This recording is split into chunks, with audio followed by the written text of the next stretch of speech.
Sou o Paulo, tenho 30 anos, nasci na igreja, né? Desde pequenininho, meus pais sempre foram da igreja, então sempre cresci ouvindo as coisas de Deus, vindo na igreja, escolinha, toda essa parte, né? Mas eu nunca me interessei de fato, de verdade. E aí eu quis conhecer o mundo. Falei, não, eu quero saber como é que é, não quero saber dessa questão de igreja. E aí eu fui pro mundo, né? Tudo aquilo que o adolescente faz, que o jovem faz, eu fiz. Festa, balada, prostituição, esse tipo de coisa fiz, né?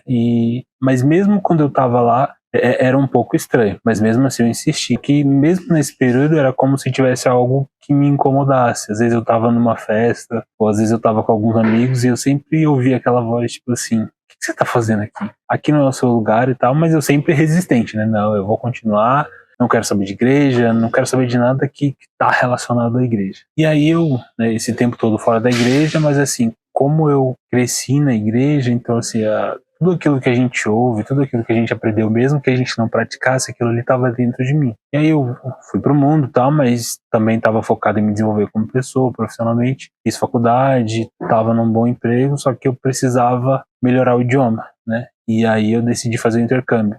Fui para outro país, né? E aí lá que tudo aconteceu. Fui pro Canadá e lá não tinha pai, não tinha mãe, não tinha amigo, não tinha ninguém. E aí eu procurei a igreja. Falei, bom, já que eu não conheço ninguém aqui, eu vou pra igreja. E aí conheci a igreja lá, a igreja era muito pequenininha. Mas eu comecei pra igreja lá, comecei a pegar firme, ajudava o pastor, ajudava a esposa dele, porque lá fora não tem obreiro, não tem nada, não tem ninguém.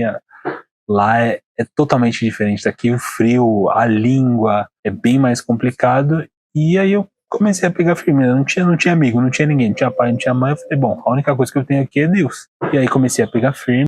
Eu falei pro pastor lá na época, né? Eu falei, pastor, eu quero me batizar. Ele falou, não, legal, tal. Nem pensou duas vezes, tanto é que na igreja não tinha batistério. Esse dia que eu fui me batizar, ele me pegou de carro para me levar num clube que era bem longe, era mais ou menos 1 hora da igreja. E tinha uma piscina enorme lá. E aí a gente pegou um espacinho da piscina, assim, uma quina. E aí ele fez a oração lá comigo, tipo, o pessoal lá treinando, nadando, e a gente lá. E aí ali eu me batizei, e aí continuei firme lá. Teve até Fogueira Santa na época, eu participei de uma. E aí eu voltei pro Brasil em fevereiro.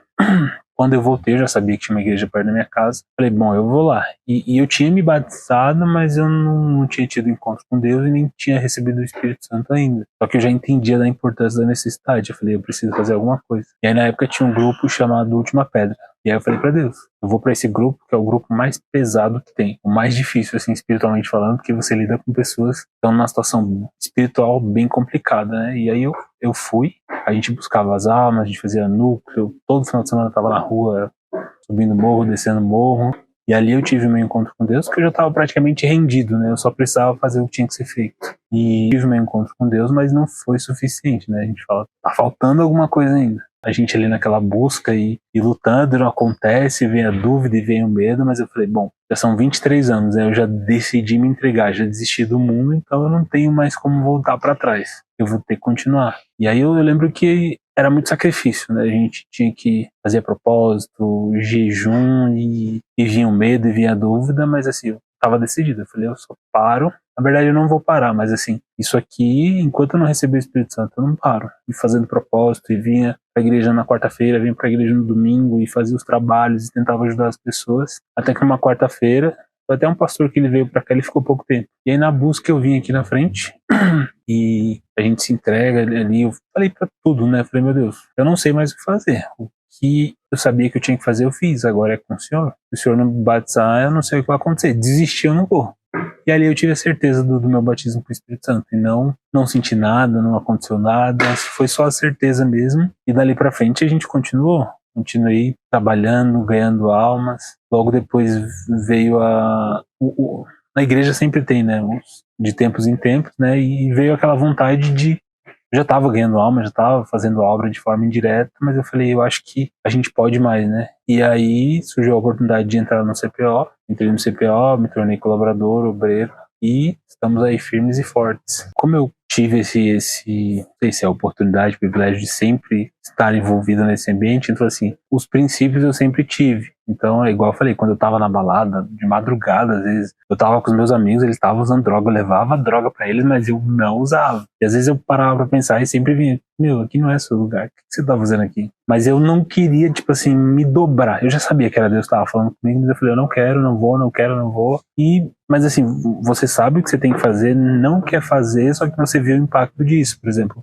Nunca tive nenhum problema, assim, mas você percebe que você tem aquele vazio, aquela angústia, aquela sensação de que tá faltando alguma coisa. E isso eu tinha muito nítido, né? Às vezes a gente ficava triste, angustiado, meio aflito, e eu também sabia que isso só acabaria quando eu buscasse a Deus, mas assim, a resistência era muito grande, eu não queria, porque como eu cresci nesse ambiente, você acaba vendo muita coisa, né? Então meio que tinha maus olhos, né, da obra, as pessoas na minha família tinha muito conflito com a minha mãe, assim, conflito em casa e tal, só que depois que eu decidi me entregar, que eu parei de resistir, que recebi o Espírito Santo, né, as coisas melhoraram no sentido de você saber lidar com as situações, de você ter a noção de que, poxa, não é a sua mãe, não é tal pessoa, a sua luta é espiritual. E aí você tem entendimento para poder lidar com as lutas, com as adversidades, e aquela sensação de que estava faltando alguma coisa passou, mesmo depois de ter recebido o Espírito Santo.